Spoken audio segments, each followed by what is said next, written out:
అందరికీ నమస్కారం. సంస్కృతి సంపద యూట్యూబ్ ఛానల్ తరపున అందరికీ స్వాగతం. శ్రీమద్ భగవద్గీత ఆధ్యాత్మిక రహస్యాలు అనే శీర్షికలో శ్రీ త్రినాథ్ గారు ధారావాహిక ప్రసంగం చేస్తున్నారు. వారి ధారావాహిక ప్రసంగంలో ఈరోజు 661వ ప్రసంగం చేస్తున్నారు. శ్రీ త్రినాథ్ గారికి స్వాగతం. నమస్కారం అండి. ఓం శాంతి.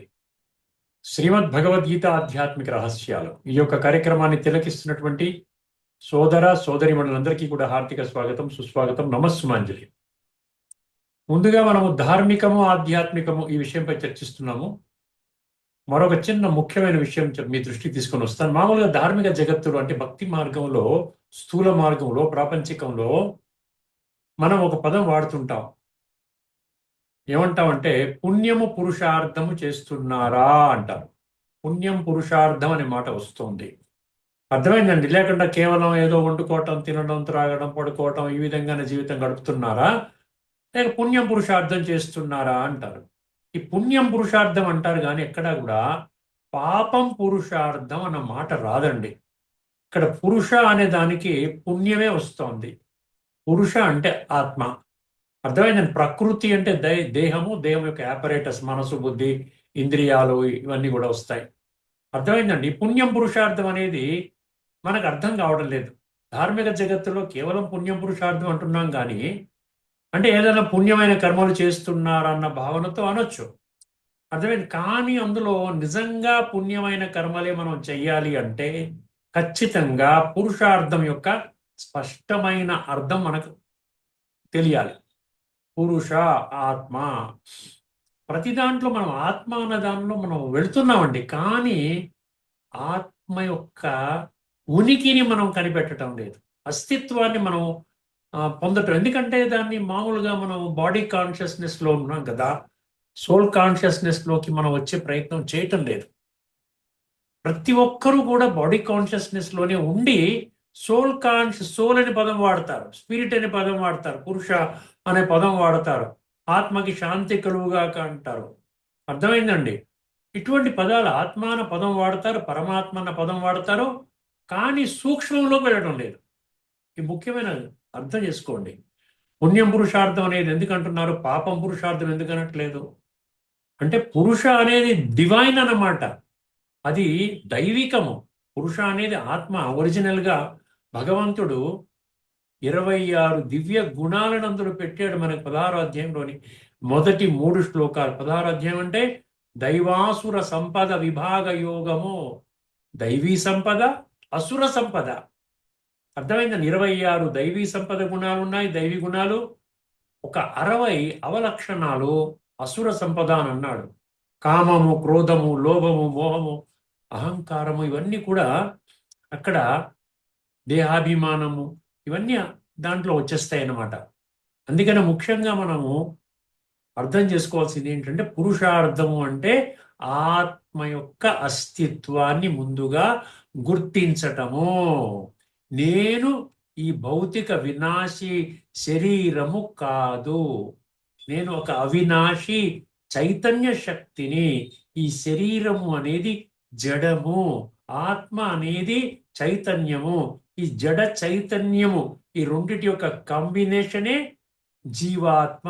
జీవుడు అంటే జడము, ఆత్మ అంటే చైతన్యము.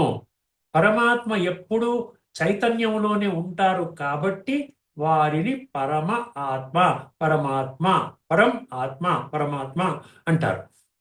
ఎప్పటికీ కూడా ఆయన చైతన్యంలోనే ఉంటాడు, జడములో. జడం అనేది ఏంటి? ఒక శరీరాన్ని ఆ విధంగా ఆధారం చేసుకొని మన జ్ఞానం చెప్పడం కోసం అని చెప్పి ఆ శరీరాన్ని వాడుకుంటాడు, వెళ్ళిపోతాడు, అంతే. ఆ శరీరం ఉంది కదా అని ఇంద్రియ సుఖాల కోసము ఆ విధంగా కర్మ బంధనంలో చిక్కుకొని, త్రిగుణాలలోకి చిక్కుకొని ఆ విధంగా మనలాగా అవ్వడు. ఒక్క భగవంతుడికే ఆ యొక్క విశేషత అన్నమాట. అర్థమైందండి? అందుకనే ఈ పురుషార్థం అనే పదాన్ని సత్యంగా అర్థం చేసుకోగలిగితే మనలో ఒక దైవత్వం అనుభవం అవుతుంది. అప్పుడు మనం ఏం చేస్తాం? పుణ్యకర్మలే చేస్తాము, పాప కర్మలు చెయ్యము. గుర్తుపెట్టుకోండి. అర్థమైందండి? ఇది ముఖ్యమైన విషయం. ఇది ధార్మిక జగత్తులో మనం కేవలం పలుకుతాం కానీ దాని యొక్క సూక్ష్మ అర్థంలోకి మనం వెళ్ళడానికి అవకాశం లేదు. ఎందుకంటే మనం బుద్ధి నేత్రాన్ని తెరుచుకోవటం లేదు. బుద్ధి నేత్రం అంటేనే సూక్ష్మం, బుద్ధి సూక్ష్మము. మనసు బుద్ధి మయ్యర్పిత మనోబుద్ధి అంటాడు గీతలు. ఏం లాభం? మనసు సూక్ష్మము, బుద్ధి సూక్ష్మము, సంస్కారాలు కూడా సూక్ష్మంగానే మన ఆత్మలో తయారవుతాయి. మనం చేసేటువంటి కర్మలు, మనం మాట్లాడేటువంటి మాటలు, మన మనసులో ఉండేటువంటి సంకల్పాల ఆధారంగా. అర్థమైందండి? ఇది ముఖ్యమైనటువంటి భేదము. ఇక్కడికి నేను ఫుల్ స్టాప్ పెడుతున్నాను. ఇప్పుడు మనము 18వ అధ్యాయంలోని 67వ శ్లోకం, ఎంత ముఖ్యమైన శ్లోకం చూసారా? ఇప్పటికే 12, 13 ఎపిసోడ్స్ మనం చెప్పుకున్నాం. ఎంత ఇంపార్టెంటో గుర్తుపెట్టుకోండి. ఎందుకంటే భగవంతుడు సమాజంలో కొంతమందికి మీరు చెప్పకండి. 7వ అధ్యాయం 3వ శ్లోకం ఏం చెప్తున్నాడు? వేల కొలది జనులలో ఒకానొకడు మాత్రమే నన్ను ప్రాప్తి చేసుకునే జ్ఞాన సిద్ధి కోసము ప్రయత్నము చేస్తాడు. అట్లు ప్రయత్నము చేసినటువంటి అనేకులలో ఒకానొకడు మాత్రమే నన్ను పొందుతాడు, నన్ను ప్రాప్తి చేసుకుంటాడు అని భగవంతుని యొక్క మహావాక్యాలు ఎంత స్పష్టంగా చెప్తున్నాయి చూసారా? అలాంటప్పుడు మనం ఎటువంటి భావన రావాలి మనలో? నేను ఆ పొందేవాడిలో ఉండాలి, నేను అక్కడ ఉండాలి, ప్రయత్నం చేసే వాళ్ళలో కాదు, లేకుండా ఉంటే అజ్ఞానంలోనే ఉన్న వాళ్ళలో కాదు, నేను పొందే వాళ్ళలో ఉండాలి. అర్థమైందండి? దాని కొరకే ఈ పొందని వాళ్ళ లక్షణాలు ఏమిటి? అత్యధిక శాతం మనుషులు పొందరు. ఎక్కడ 850 కోట్ల మంది ఈ మనుషులు, ఎక్కడ 33 కోట్ల మంది ఇక్కడ సత్యత్రేతాయుగాల్లో వచ్చేటువంటి వాళ్ళు. అర్థం చేసుకోండి. అర్థమైందండి? ఇదంతేనా తపస్కాయ నా భక్తాయ కదాచన నచా శుశ్రూషవే వాచ్యం నచ మాం యో అభ్యసూయతి. ఇది ఆఖరి గ్రూప్ గురించి మనం చర్చించుకున్నామండి. అందులో కొన్ని విషయం మరి కొంత స్టడీ చేద్దాం దాని మీద. మాం అభ్యసూయతి, మాం యహ అభ్యసూయతి, మాం యోభ్యసూయతి. అర్థమైందండి? అది మనము పూర్తి చేసుకుందాము. తర్వాత మనం సమరైజ్ చేసుకోగలిగితే మనకి ఇందులో ఉన్నటువంటి ఎసెన్స్ మన బుద్ధిలో కూర్చుంటుందండి. ఎసెన్స్ మన బుద్ధిలో కూర్చోవాలి. దాన్ని తత్వం అంటారు. తత్వం అంటే ఇది నేనే అర్జునుడిని, నేనే నచికేతుడిని, నేనే భగవంతుని యొక్క సంతానాన్ని, నా కొరకే ఈ జ్ఞానం అంతా నా కొరకే. ఆ విధంగా మనం భావించడానికి అవకాశం కలుగుతుంది. తత్వం అంటే, తత్ అంటే అది, త్వం అంటే నీవు. ఎందుకంటే మాం వేత్తి తత్వతః తద్విద్ధి ప్రణిపాతేన పరిప్రశ్నేన సేవయా ఉపదేక్ష్యంతి తే జ్ఞానం జ్ఞానినః తత్వదర్శినః. చూసారా? తత్వాన్ని దర్శించిన వారు మీకు ఉపదేశిస్తారు. భగవంతుడు ఇంత స్పష్టంగా చెప్పినప్పుడు తత్వదర్శి అయిన గురువు దగ్గరికి వెళ్లకుండా మనం ఏం చేస్తున్నాము? అక్కడ దేహాభిమానంలోనే చెప్తున్నటువంటి వాళ్ళతోనే మనం తెలుసుకుంటే వాళ్ళు మనకి తత్వాన్ని ఎలా బోధించగలుగుతారు? అర్థం చేసుకోండి. ఇప్పుడు గత ఎపిసోడ్లో చెప్పిన ఆఖరి మహావాక్యాలు కొన్ని తెలుసుకుందామండి. అక్కడ మాం యో అభ్యసూయతి అంటే పరమాత్మను, ఆయన బోధనను, ఆయన దివ్య స్వరూపాన్ని, లేదా ఆయన ప్రసాదించే జ్ఞానాన్ని దోష దృష్టితో చూసేవాడు. మాం యో అభ్యసూయతి, మాం యహ అభ్యసూయతి. అక్కడ అనసూయ, అభ్యసూయ ఈ రెండు పరస్పర విరుద్ధ భావాలు. అనసూయ అంటే అసూయ రహితము, దోష దృష్టి రహితము, చక్కగా యాక్సెప్ట్ చేస్తాడు పరమాత్మ చెప్పిన మహావాక్యాన్ని. ఇక్కడ అభ్యంతరం చెప్తాడు. ఇక్కడ తిరస్కార భావం ఉంది. అర్థమైందండి? నాకు అక్కర్లేదు అన్నటువంటి ఒక భావన ఉన్నవాడికి మనం ఎందుకు చెప్పాలి? అర్థం చేసుకోండి. అందుకనే పరమాత్మను, ఆయన బోధనను, ఆయన దివ్యస్వరూపాన్ని, లేదా ఆయన ప్రసాదించే జ్ఞానాన్ని దోష దృష్టితో చూసేవాడు. అలాంటి వ్యక్తి సత్యాన్ని తెలుసుకోవాలనే ఉద్దేశంతో కాకుండా, ఖండించాలనే ఉద్దేశంతో వింటాడు. ఎందుకంటే కొంతమంది మనం క్రిటిసైజ్ చేయాలనుకోండి, మీరు చెప్పేది ఇది అంటే పనికిరాని విషయాలు చెప్తున్నారు, ఈ విధంగా మనకి చెప్తారు కదా. ఇప్పుడు సోషల్ మీడియా వచ్చేసింది బాగాను. వాళ్ళు ఆ విధంగా చెప్పాలంటే మనం చెప్పిన మాటలు వినాలి కదా. ఏ భావనతో వింటారు? ఎలా ఖండించగలుగుతాం వీళ్ళని? అర్థమైందండి? అటువంటి వాళ్ళకి మీరు ఎందుకు చెప్తారు అంటున్నాడు. అర్థమైందండి? వాళ్ళు తెలుసుకోవాలనే ఉద్దేశంతో కాదు, జీవితాన్ని సమూలంగా పరివర్తన చేసుకొని పరమాత్మ మార్గంలో వెళ్ళి మన జీవితాన్ని ఉన్నతంగా చేసుకుందాం అనేటువంటి భావన కాకుండా ఖండించాలనే ఉద్దేశంతో వాళ్ళు వింటారు. అందువలన 1867లో ఏం చెప్పారు? భగవంతుడు ఏం చెప్తున్నాడండి? అలాంటి వ్యక్తికి ఈ పరమ గుహ్య జ్ఞానాన్ని చెప్పవద్దు అని భగవంతుడి యొక్క ఆదేశం అండి ఇది. ఇది ఏదో రిక్వెస్ట్ కాదు, ఆదేశము. చెప్పకండి. అర్థమైందండి? ఆధ్యాత్మిక మార్గంలో ఎవరికి చెప్పాలి? శ్రద్ధ, వినయము, భక్తి, అనసూయ అని చెప్పాను చూసారా? ఆ విధంగా అసూయ రహితుడు జ్ఞాన ద్వారాలను ఏం చేస్తాయంటే ఈ 4 ఆధ్యాత్మిక జగత్తులో శ్రద్ధ, వినయము, భక్తి, అనసూయ జ్ఞాన ద్వారాలను తెరుస్తే అహంకారము, విమర్శ, దోష దృష్టి, అభ్యసూయ ఏం చేస్తాయండి? ఇవి అటువంటి ద్వారాలని మూసివేస్తాయి. అందుకే గీతా జ్ఞానాన్ని గ్రహించడానికి చివరి మరియు అత్యున్నతమైనటువంటి అర్హత ఏంటండి? అనసూయ, అభ్యసూయ కాదు, అనసూయ. అర్థమైందండి? కానీ ఈ శ్లోకం 1867 మనకి కుండ బద్దలు కొట్టినట్టు స్పష్టం చేస్తుంది. అర్థమైందండి? అభ్యసూయతి అంటే దోష దృష్టి కలవాడు. అసూయ ద్వేషాలతో నిందించడము, దోషారోపణ చేయడము, సత్యాన్ని తిరస్కరించడము. ఇటువంటి వ్యక్తి సత్యాన్ని తెలుసుకోవడానికి కాదు, తిరస్కరించడానికి ప్రయత్నం చేస్తాడు. అతనికి జ్ఞానం చెప్పడం వలన అతని అవగాహన పెరగదు, సరికదా మరింత అపచారము జరుగుతుంది. ఈ విషయం మనం గత ఎపిసోడ్లో చర్చించుకున్నాం. ఇప్పుడు ఒకసారి ఎదుటి వారిలో లేదా భగవంతునిలో తప్పులు వెదకడమే జ్ఞానానికి అతి పెద్ద శత్రువు అంట. అది దోష దృష్టి అంటే ఎప్పుడు ఫాల్ట్ ఫైండింగ్ అంటారు. ఎక్కడ ఇప్పుడు మనలో ఫాల్ట్ ఫైండింగ్ చేసుకోవచ్చు కదా. మనమన్నా పర్ఫెక్ట్గా ఉన్నామా అంటే 100% మీరు పర్ఫెక్ట్గా ఉంటే అప్పుడు ఇతరులో ఏమిటండి మీరు ఏంటి ఇలా తప్పు చేస్తున్నారు అని చెప్పవచ్చు. మనం ఇంపర్ఫెక్ట్గా ఉండి ఇతరుల ఇంపర్ఫెక్షన్ని చూసుకుంటూ మన జీవితాన్ని గడపడం ఎంతవరకు కరెక్ట్ ఆలోచించండి. అర్థమైందండి? అందుకని ఈ దోషాలు వెతకడము, తప్పులు వెతకడమే అర్థమైందండి జ్ఞానం పొందే విషయంలో అది పెద్ద శత్రువుగా నిలబడుతుంది. ఏంటి? అభ్యసూయతి, దోష దృష్టి. హృదయంలో అసూయ పెట్టుకొని వినేవాడికి గీత ఎప్పటికీ బోధపడదు. గుర్తుపెట్టుకోండి. అసూయ, దోష దృష్టి, తిరస్కార భావం ఇవన్నీ వచ్చేస్తాయి. అందుకే అర్జునుడికి ఏమన్నాడు? అసూయ దృష్టి అంటే దోష దృష్టి లేకపోవడం అనే సద్గుణం ఉన్నది కాబట్టి గీత వినే యోగ్యత లభించింది. అర్జునుడికి ఎందుకు చెప్తున్నాడు? నేను వింటాను, నీ మాట వింటాను. లాస్ట్లో ఏమన్నాడు? నష్టోమోహ స్మృతిర్లబ్ధ తత్ప్రసాదాన్ మయాచ్యుత స్థితో అస్మి గత సందేహ కరిష్యే వచనం తవ అన్నాడు కదా. నీ మాట వింటాను, నీ మార్గంలో నడుస్తానని అటువంటి లక్షణం మనలో ఉండాలి. అర్జునుడు అంటే ఒక పాత్ర, ఒక క్యారెక్టర్, మన యొక్క రిప్రజెంటేటివ్, మంచి వాళ్ళ యొక్క రిప్రజెంటేటివ్. అర్థమైందండి? ఆ గుణం లేని వారికి గీతను బోధించకూడదు అని 1867 మనకి స్పష్టము చేస్తుంది. ఇప్పుడు ఇదే విషయాన్ని ఆధ్యాత్మిక దృష్టికోణంలో అర్థం చేసుకుందామండి. ఎందుకంటే మనం చెప్పుకునేది ఆధ్యాత్మిక రహస్యాలు. ఎంతవరకు మనం వీలైతే ఆధ్యాత్మిక కోణంలో మన బుద్ధి ఆ చేంజ్ కాగలిగితే మనకి ప్రతీదీ అర్థమవుద్దండి. మీరు ఏదైనా తీసుకోండి, భజగోవింద శ్లోకాలు, యక్ష ప్రశ్నలు తెలుసుకున్నాం, ఇంకా ఏదైనా పురాణాలు, వేదాలు, ఉపనిషత్తు ఏదైనా తీసుకోండి, మీకు క్లారిటీ వస్తుంది. ఎందుకంటే మీరు ఆధ్యాత్మిక దృష్టికోణం అంటే ఆత్మజ్ఞాన కోణము, పరమాత్మ తత్వాన్ని మనం తెలుసుకుంటాం, రాజయోగ విధానం మనకు అర్థమవుతుంది. ఆ కోణంలో మనకు వెళ్ళాలన్నమాట. ఒక్కసారి చూడండి, ఇది గీతలోని అత్యంత ముఖ్యమైన బోధనలో ఒకటి. ఇది 1867. ఎందుకు మనం ఎంత కూలంకషంగా చర్చిస్తున్నాం చూడండి. దగ్గర 12-13 ఎపిసోడ్స్ అంటే దగ్గర ఎన్ని గంటలండి? 6 గంటలు చర్చిస్తాం అన్నమాట. 6 గంటలు చర్చిస్తున్నాం మనం. అర్థమైందండి? భగవంతుడు జ్ఞానాన్ని దాచమని చెప్పడం లేదు.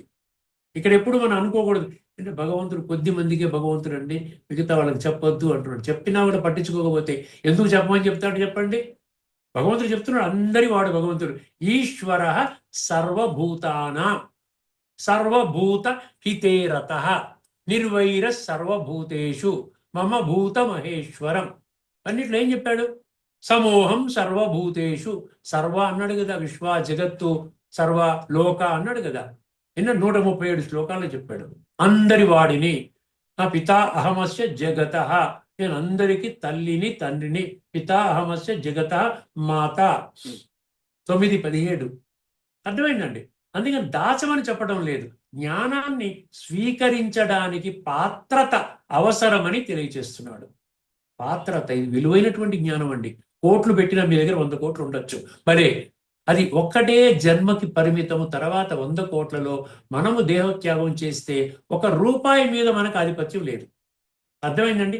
అదే ఆధ్యాత్మికంగా మీరు ఎదిగారనుకోండి, ఆత్మలో ఉన్న కుళ్ళు కడుక్కున్నారనుకోండి, అప్పుడు ఆత్మ శుద్ధ ఆత్మ అదేమవుతుంది? శుద్ధ శరీరాన్ని, శ్రేష్టమైనటువంటి జన్మని మనం సత్యత్రేతాయుగాల్లో అంటే కాలచక్రం ఆది నుండి ఆ విధంగా మంచి జన్మలు అవి పొందేటువంటి అవకాశం లభిస్తోందనమాట. అందుకని భగవంతుడు ఏమంటున్నాడు? జ్ఞానాన్ని స్వీకరించడానికి పాత్రత అవసరమని తెలియచేస్తూ ఉన్నాడు. ఇప్పుడు ఒక ఉదాహరణ ఇచ్చాడు. వైద్యుడు ఎంత గొప్ప ఔషధం ఇచ్చినా, డాక్టర్కి వెళ్తాము, ఏదో ప్రాబ్లం వచ్చి ఆయన ఇవన్నీ మందులు ఇస్తాడు. కొన్ని భోజనం ముందు, కొన్ని భోజనం తర్వాత, కొన్ని పరగడుపున, ఇవన్నీ చెప్తాడు. అర్థమైందండి? వైద్యుడు ఎంత గొప్ప ఔషధం ఇచ్చినా రోగి తీసుకోకపోతే ప్రయోజనం ఉండదు. ఆయన చెప్తున్నాడు, మనం స్వీకరించట్లే, దోష దృష్టితో రిజెక్ట్ చేస్తున్నాం. అర్థమైందండి? ప్రయోజనములు. అలాగే పరమాత్మ ఎంత గొప్ప జ్ఞానాన్ని ఇచ్చినా స్వీకరించే అంతఃకరణము సిద్ధముగా లేకపోతే అది ఫలించదు. ఎంత స్పష్టంగా ఉంది చూడండి. ఈ శ్లోకంలో చెప్పబడిన 4 అనర్హతలు ఒకసారి సమ్మరైజ్ చేస్తున్నామండి. అంటే అతపస్కాయ అన్నాడు. ఒకసారి జాగ్రత్తగా వినండి, ఎందుకంటే ఇది చాలా ముఖ్యం. నేను ఏ గ్రూప్లో వస్తున్నాను, నేనేమన్నా ఈ 4 గ్రూప్స్లో వస్తున్నానా, వస్తే నేను అర్జెంటుగా బయటకు వచ్చేయాలని అనే భావన మీలో కలగాలి. ఆ కలిగించడం కోసమే ఇవన్నీ ఉపనిషత్తులు కూడా అవే చెప్తున్నాయి, గీత కూడా అదే చెప్తుంది. అర్థమైందండి? ఇక్కడ తపస్సు అంటే అడవులకు వెళ్ళి కఠోర సాధనాలు చేయడము కాదు. అండర్లైన్ చేసుకోండి. అడవులకు వెళ్ళి తపస్సు చేసుకున్నారని నిన్న పెద్ద తపస్వి కాదు. అంటే భగవంతుడు అంటున్నాడు, అడవులకు వెళ్ళి తపస్సు చేసుకునే విషయం కాదు. ఆధ్యాత్మిక దృష్టిలో తపస్సు అంటే దేహాభిమానాన్ని విడిచిపెట్టడము, ఇంద్రియాలను నియంత్రించడము, మనస్సును పరమాత్మ వైపు మళ్లించడము. మన్మనాభవ మయ్యర్పిత మనోబుద్ధి యోమద్భక్త సమే ప్రియ. ఇవన్నీ విషయాలు అక్కర్లేదా మనకి? ఇవన్నీ భగవంతుడి మహావాక్యాలు, భగవంతుడి పరమ సత్యము. అర్థమైన దేహాభిమానాన్ని విడిచిపెట్టడము, ఇంద్రియాలను నియంత్రించడము, మనస్సుని పరమాత్మ వైపు మళ్లించడము. ఇవన్నీ చేస్తే ఏమవుతాయి చెప్పండి? కామ, క్రోధ, లోభ, మోహ, అహంకారాలపై మనం విజయం పొందుతాం. ఇవన్నీ వికారాలండి. ఎక్కడ ఏ శాస్త్రం చెప్పలేదు. ఇవన్నీ పెట్టుకున్నా కూడా మీరు స్వర్గంలోకి వెళతారో, ఈ విషయ వికారాలతో ఆడుకున్నా పర్వాలేదు చెప్పలేదండి. ఇది ఆఖరి జన్మ కాబట్టి పరమాత్మ స్వయముగా ఈ సృష్టి మీద అవతరించి ఒక మానవ దేహాన్ని ఆధారం చేసుకుని మనకి ఈ విషయాలు తెలియచేస్తున్నాడు. ఎందుకంటే సంపూర్ణ సృష్టి యొక్క ఆది, మధ్య, అంతిమం యొక్క జ్ఞానము కేవలం పరమాత్మకి మాత్రమే ఉన్నది ఆ జ్ఞానము. కాబట్టి ఆయనే చెప్తూ ఉన్నాడనమాట. అర్థమైందండి? అందువల్ల మనకేంటి? కామ, క్రోధ, లోభము, అహంకారాలను జయించడం. ఇలాంటి అంతర్ముఖ తపస్సు లేనివాడు గీతలో దాగి ఉన్న లోతైన ఆధ్యాత్మిక రహస్యాలను గ్రహించలేడు. నంబర్ 1. రెండవది అభక్తాయ అన్నాడు. అభక్తాయ అంటే భక్తి అంటే కేవలము కర్మకాండలు కాదు. నేను ఇవాళ గుడికి వెళ్ళానండి, అభిషేకం చేయించాను, అది కాదు. నేను యజ్ఞం చేశాను, అది కాదు. దాన పుణ్యాలు చేశాను, అది కాదు. తీర్థయాత్రలు వెళ్ళాను, అది కాదు. అర్థమైందండి? ఏమంటున్నాడు? భక్తి అంటే కేవలం కర్మకాండలు కాదు. నిజమైన భక్తి పరమాత్మపై ప్రేమ, పరమాత్మను ప్రాప్తి చేసుకోవాలనే తపన. అర్థమైందండి? పరమాత్మపై ప్రేమ, పరమాత్మను ప్రాప్తి చేసుకోవాలనే తపన.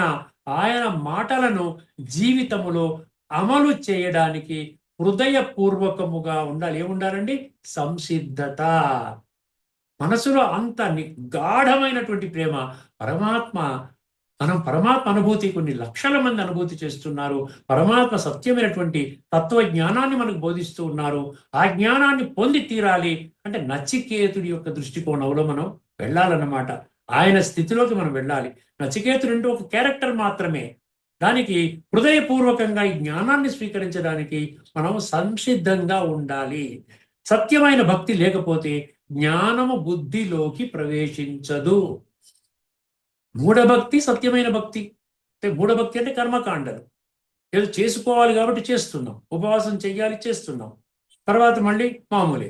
అంటే సంస్కార పరివర్తన జరగదు, బుద్ధి నేత్రము తెరుచుకునేటువంటి అవకాశము మనకు అది కలిగించదు.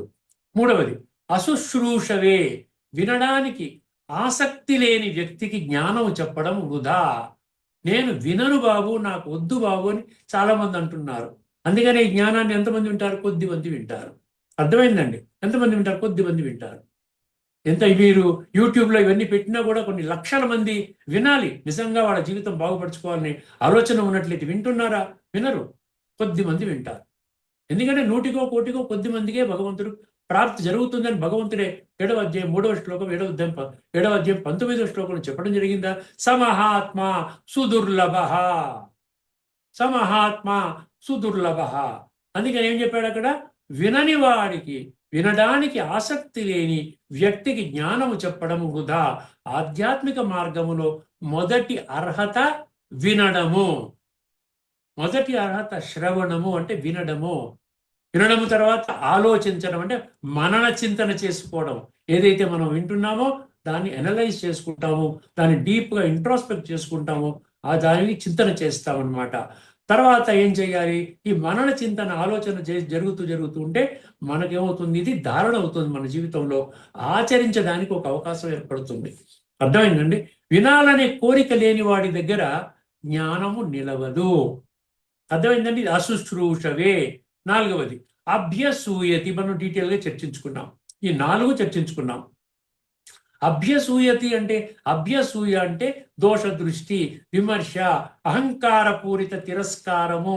అహంకారం ఉన్న చోట జ్ఞానము ప్రవేశించదు. ఎందుకంటే ఆధ్యాత్మికం అంటే బాడీలెస్నెస్, సోల్ కాన్షియస్నెస్, ఆత్మిక స్థితిలో మనం వచ్చేటువంటి అభ్యాసము ప్రథమ పాఠం. అది ప్రథమ పాఠమే. నేను ఆత్మను అనుభవం చేసుకోవడం ప్రథమ పాఠం. తర్వాతనే పరమాత్మ దొరుకుతాడు మనకి.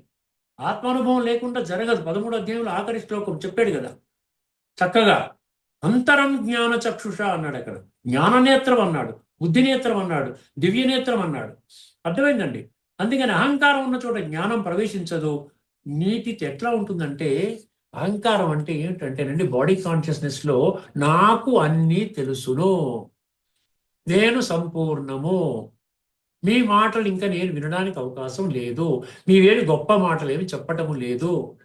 దీనికి ఉదాహరణ ఏంటి? ఒక పాత్ర తీసుకోండి, ఒక గ్లాస్ తీసుకోండి, పూర్తిగా నీళ్లు నింపండి.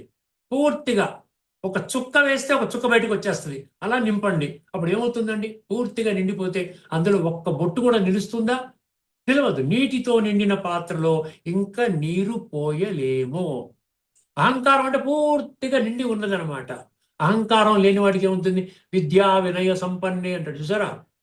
వినయ సంపన్నం అంటే ఏంటి? నేర్చుకోవాలి, ఇంకా తెచ్చుకోవాలి. వెళ్ళి ప్రతి ఒక్కరు చెప్పింది వింటాను, అందులో సత్యం ఏమిటో గ్రహిస్తాను, అందులో ఉన్న మంచిని తీసుకుంటాను.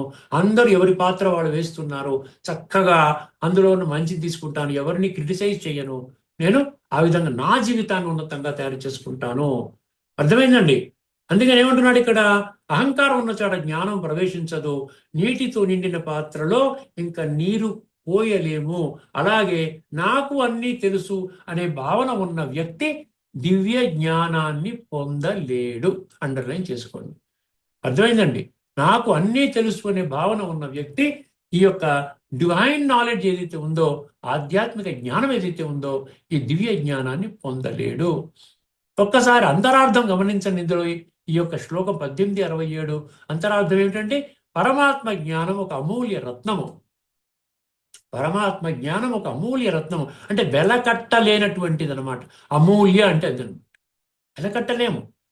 మీ దగ్గర ఎంత ఆస్తి ఉన్నా, ఇక్కడ ఏమీ లేని వాడి దగ్గర ఆధ్యాత్మిక జ్ఞానం మాత్రమే ఉందనుకోండి, వీడు గొప్ప మీకంటేను. అర్థమైందండి? ఎందుకంటే వీడు ఆత్మపరంగా వెళుతున్నాడు, మీరు దేహపరంగా వెళుతున్నారు. ఇది అమూల్య రత్నము. రత్నాన్ని రోడ్డు మీద వేయరు. అలాగే గీతా జ్ఞానాన్ని కూడా విలువ తెలిసిన వారికి, ఆచరించాలనే సంకల్పం ఉన్న వారికి, పరమాత్మను ప్రాప్తి చేసుకోవాలి అన్న తపన ఉన్న వారికి మాత్రమే చెప్పాలి అని ఈ శ్లోకము సూచిస్తుంది. ఇది జ్ఞానాన్ని దాచడము కాదు, జ్ఞానం యొక్క గౌరవాన్ని కాపాడడము.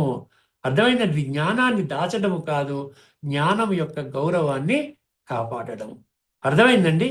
ఇప్పుడు మనం 4 విషయాలు తెలుసుకున్నాం. ఏం తెలుసుకున్నాం?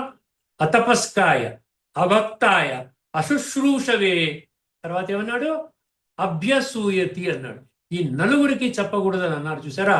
ఇప్పుడు ఈ 4 విషయాల్ని మనం కూలంకషంగా చర్చించుకున్నాం. అందులో ఒక్కొక్క దానికి భగవద్గీత సమర్థించే శ్లోకాలు, మళ్ళీ ఉపనిషత్తుల్లో ఉన్నటువంటి మంత్రాలు, ఎంత అన్ని కోణాల్లో తెలుసుకున్నామంటే ఇంకా దీని మీద ఎటువంటి సంశయం అక్కర్లేదు. ప్రతి ఒక్కరు దేనికోసం కృషి చేయాలి? నేను తపస్సంపన్నుడిగా కావాలి, పరమాత్మ సత్యమైన జ్ఞానాన్ని పొంది నేను పరమాత్మ యొక్క భక్తుడిగా కావాలి. అర్థమైందండి?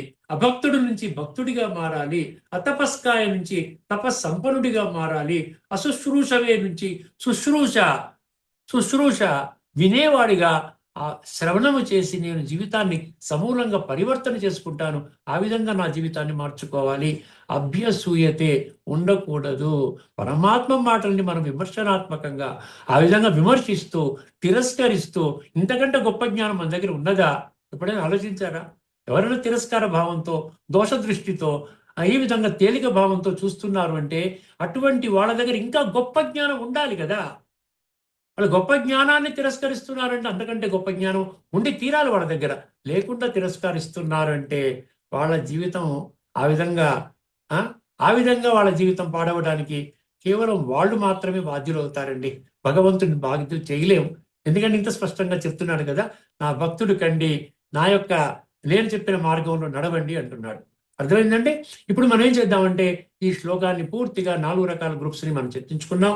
తర్వాత ఇప్పుడు ఏం చేద్దామంటే ఈ 4 రకాలని కంబైన్ చేద్దాం. ఇదివరకు ఒక్కొక్క దానికి చెప్పుకున్నాం. ఉపనిషత్ మంత్రాలు, గీత సమర్థించే శ్లోకాలని చెప్పుకున్నాం. ఇప్పుడు మొత్తం శ్లోకాన్ని ఒక ఇంటగ్రేటెడ్గా సంపూర్ణంగా తీసుకొని దానికి గీత సమర్థించే శ్లోకాలు, అదేవిధంగా ఉపనిషత్తు సమర్థించే మంత్రాలు తెలుసుకుంటే అప్పుడు మీకు అద్భుతమైన క్లారిటీ వస్తుందండి. ఆ విషయాన్ని మనం తదుపరి ఎపిసోడ్లో మనం చర్చించుకోబోతున్నాం. ఓకేనండి? అంతవరకు సెలవు. అందరికీ నమస్కారం. లోకా సమస్త సుఖినో భవంతు. ఓం శాంతి.